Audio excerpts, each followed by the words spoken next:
সবাই কেমন আছো? চলে এসেছি সেনবাড়ির মহারাজের পক্ষ থেকে আরেকটি নতুন ব্লগ নিয়ে। তো অনেক দিনে তোমাদের সাথে ব্লগ শেয়ার করা হয় না, নতুন বাড়িতে আসার পর ভীষণভাবে ব্যস্ত থাকার কারণে। তো আজকে কুট্টুসের ঠাম্মির বার্থডে। তো চলো ব্লগটা শুরু করা যাক। রোজই আমার আগে কেউ না কেউ উঠে পড়ে, কিন্তু আজকে আমি ফার্স্ট। আর মানে এখানে আসার পর আমার ঘুম ভাঙতেই চায় না, ভাঙলেও সেটা 7টা সাড়ে 7টার পর হয়। আজকে যেহেতু ভাই স্কুল যায়নি, তো সেদিক থেকে একটা লাভ হয়েছে যে এখন বাড়ি থেকেও ওঠেনি, তো কিছু জিনিস বানানো হয়ে যাবে আমার। প্রথমে সকালবেলা পায়েসটা বসাবো ভেবেছিলাম, কিন্তু বসাতে গিয়ে দেখলাম মেন জিনিসই নেই, দুধ। বাড়িতে চাল, চিনি, কাজু, কিশমিশ সবই আছে, কিন্তু দুধ নেই। যাই হোক, সেটা আর আমার বানানো হলো না। চলো বাকি কাজগুলো সারতে থাকি। এই অভ্যাসটা শুরু হয়েছে আমাদের, তো হেলদি খাওয়া কতদিন সারভাইভ করতে পারবো জানি না, বাট ট্রাই করা হচ্ছে, বুঝলে।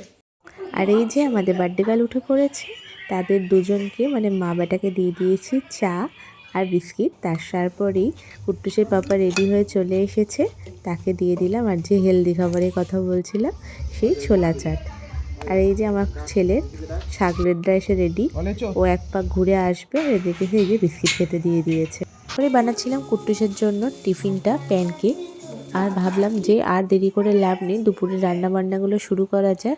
মাছগুলো প্রথমেই পরিষ্কার করে নুন হলুদ করে ম্যারিনেট করে দিয়েছি। সকালে টিফিনেরও ঝামেলা খুব একটা ছিল না, কারণ ইডলিওয়ালার সামনে দিয়েই যাচ্ছিল, তাই ভাবলাম যে ইডলি নিয়ে নিই।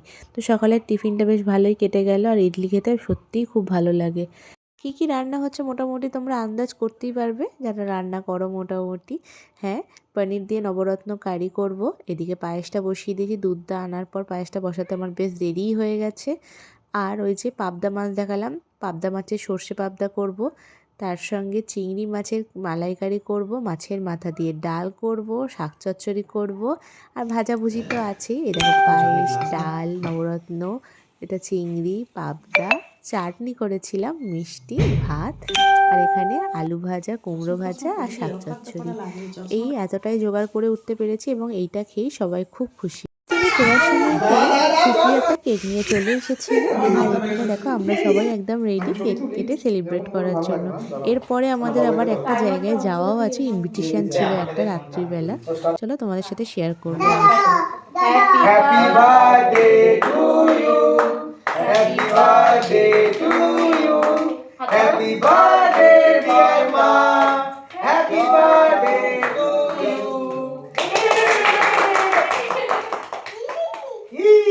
একটু খাবি দাও, দেবো না ওনাকে একটা। কেকের দিকটা দিও, একটু একটু দাও। ব্যাস চলো। কেমন কেমন হেভি হেভি লেগেছে। ফটো তোলে আচ্ছা চলছে। দাঁড়া তো দাঁড়া মনে কথা, এতটুকুই কেটেছি, সবার হলো না। এই যে আমরা বেরিয়েই পড়েছি, যাচ্ছি একটা আঙ্কেল আন্টির বাড়ি। রাত্রিবেলা খাওয়া দাওয়ার ব্যাপার আছে, আঙ্কেল অনেক দিন ধরেই বলছে তাদের বাড়িতে যাওয়ার জন্য, এবং ওখানে ডিনারটা যাতে আমরা করি। হচ্ছে ঠাম্মির ভীষণ শরীর খারাপ হয়েছিল, এখন অনেকটাই রিকভার করেছে। প্রথমেই আন্টি যেতে দিয়ে দিল গরম গরম কফি, খুব সুন্দর লাগলো, এবং আন্টিদের ওপরটা কিচ্ছু খুব হাত ওয়েল দেবে না। ডেকোরেট। দেখতেই পাচ্ছ, ওখানে গিয়েও আমার দুষ্টুটা খেলা নিয়ে এটা কোনটা টানবে ঠিক বুঝতে পারছে না। তারপরে এই গ্লোব নিয়ে বসে পড়েছে, একদম কি বলবো, জিওগ্রাফির বড় হেডমাস্টার আমার ছেলে। তারপরে আর কিছুই নয়, ডিনার কমপ্লিট করে নিলাম। ডিনারে ছিল বিরিয়ানি, তারপর খেয়ে দিয়ে আস্তে আস্তে বাড়ির পথে রওনা। চলো টাটা, তোমরা সবাই ভালো থেকো, আর আমাদের সেনবাড়ির মহারাজের পাশে থেকো।